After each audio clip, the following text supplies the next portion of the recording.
this is it, the last, it's not really an official session actually, because we changed tone a little bit for this one. We always, when we do these summits, we always have a meeting more or less straight afterwards. Sometimes it's the day, depending on how late the summit comes to a close, where we sort of get the tortoises together to have a think about what we heard, what we learned, and what we at Tortoise journalistically think is interesting. Sometimes it's news angles, sometimes it's unanswered questions, sometimes it's things we look back on and think, oh, did we call that right or wrong?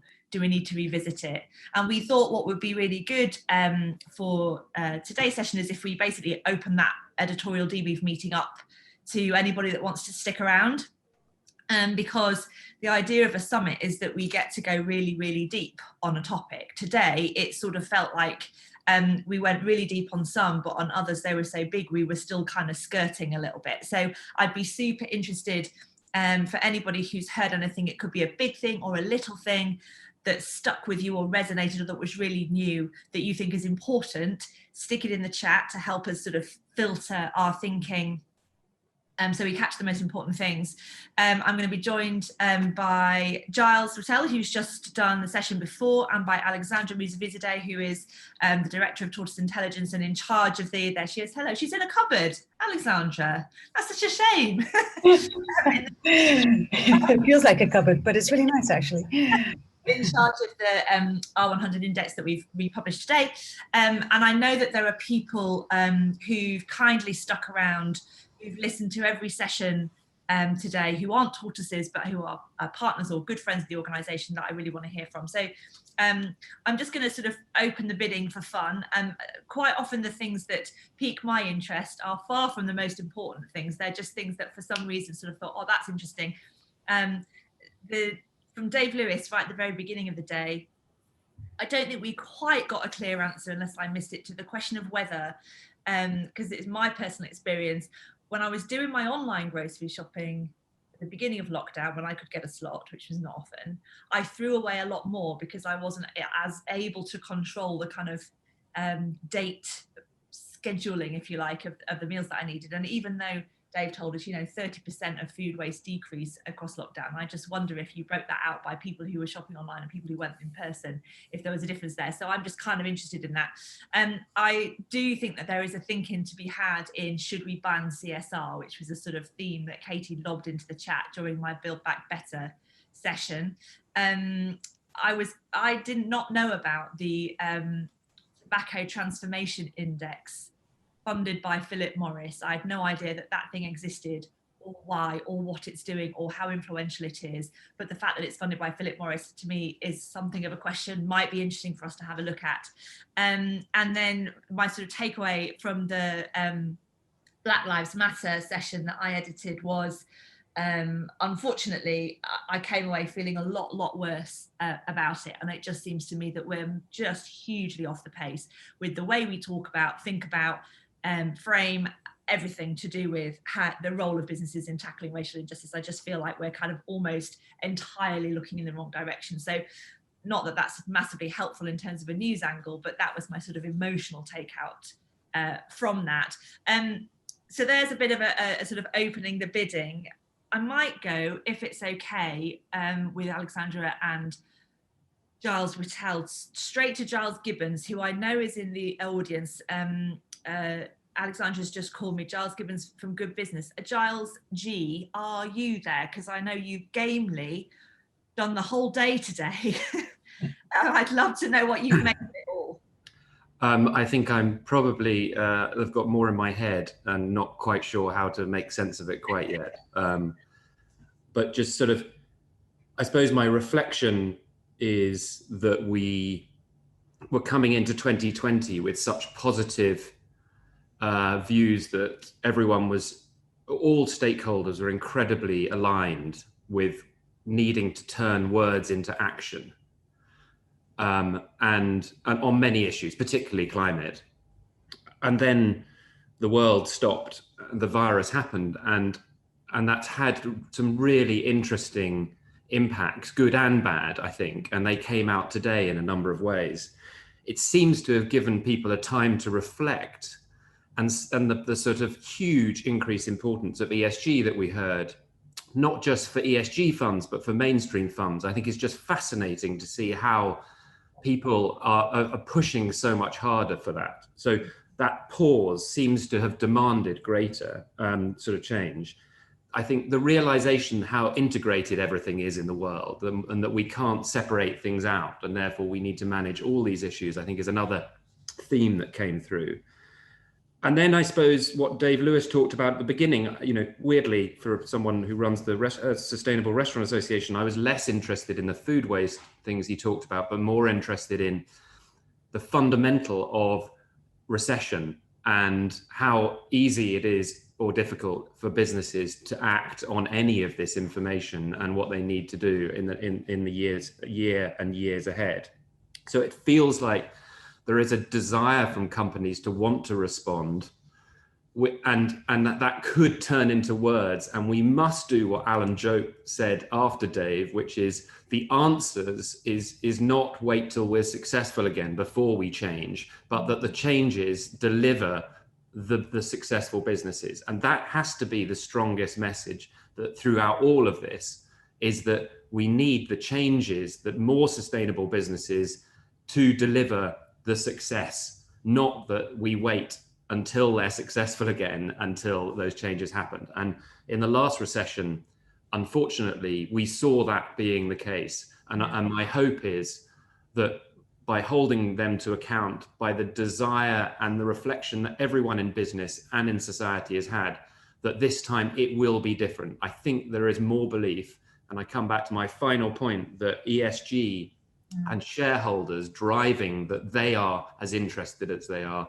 I think is the final push to ensure that businesses genuinely move in the right direction and we see real transformative change over the next couple of years, even in the grip of recession.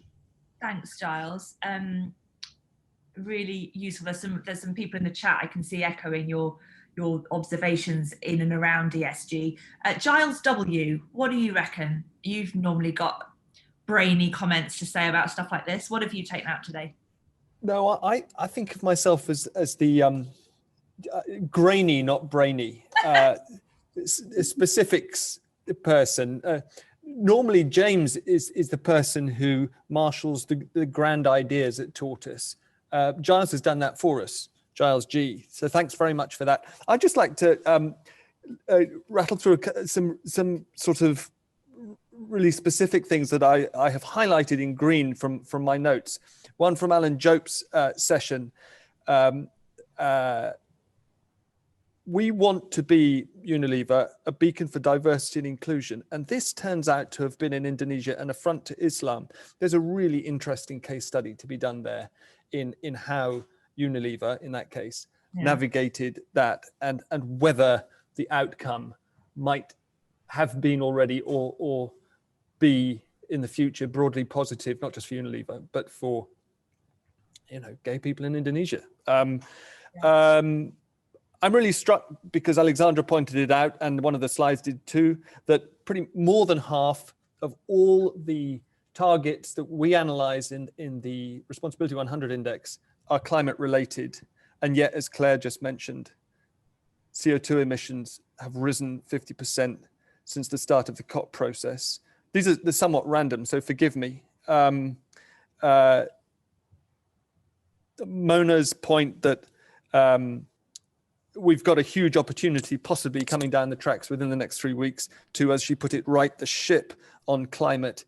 I don't think that can be overstated, the extent to which a 180-degree turn on climate in the White House might change everything. But of course, too much optimism there will simply be repaid with crushing disappointment. I wrote down verbatim Liz Simon Woolley's remark in response to your brave final question, and he said, you shouldn't be asking me to tackle structural racism in a soundbite or an hour. Ever since, I don't know if it was a brave or a foolish question, but anyway. No, I mean, it's... I don't think I was doing the wrong thing, but maybe I was. No. I mean, it's important to ask the questions that get the pointed responses, because that's how we know how far we are from where we should be. I'll leave it at that, because I could, notes could go on and on, but it's been really illuminating on so many fronts. Just one other point Alice Steenland made,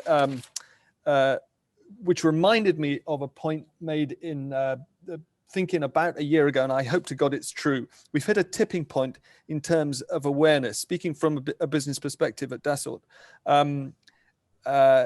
I think it is articulated with great confidence by many people in business.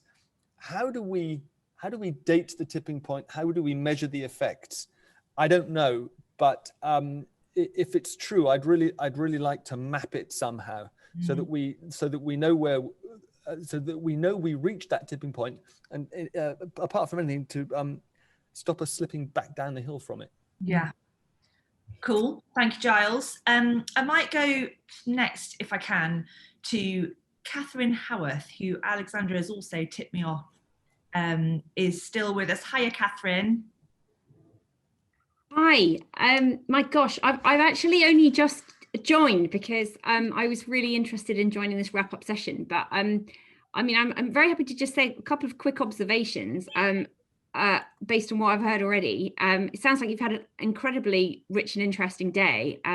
So I'm really sorry I haven't been with you all day. But anyway, ShareAction is obviously very involved in putting pressure on institutional investors across the world to use the power that they have to push for really authentic sustainability strategies in the corporate community.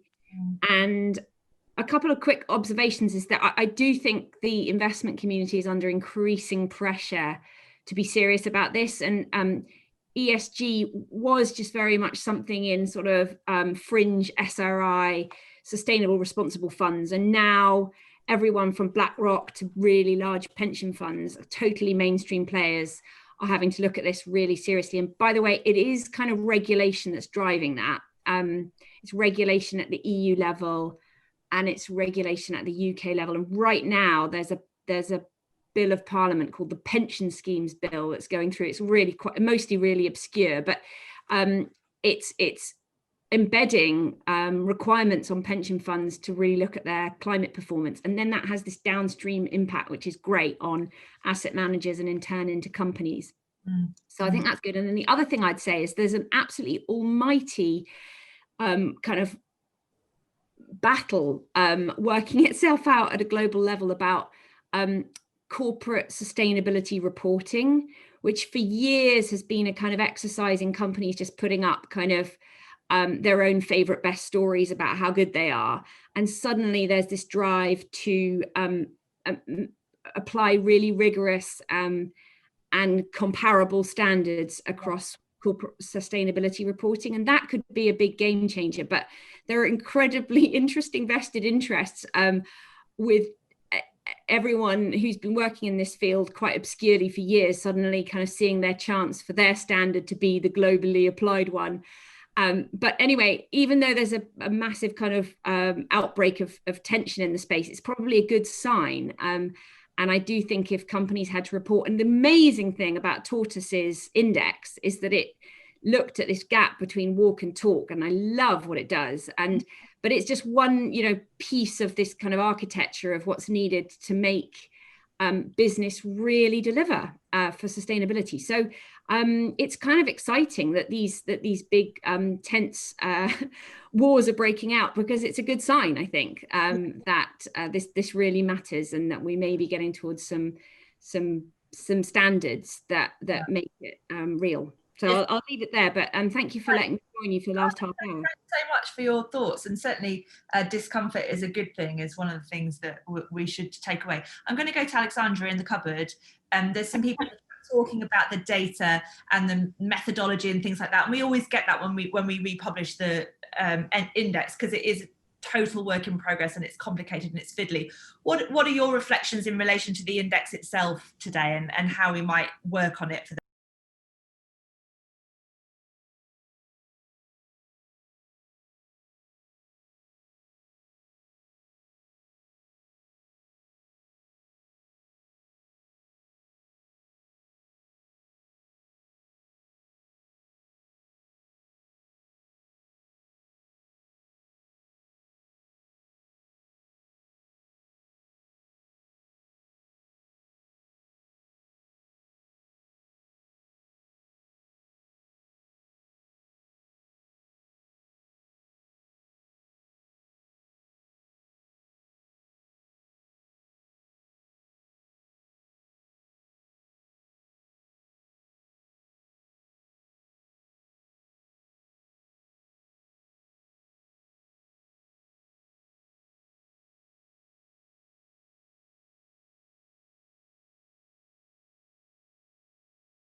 fancy going again, please do join us for that. Thank you very, very much to everybody, and I shall see you anon.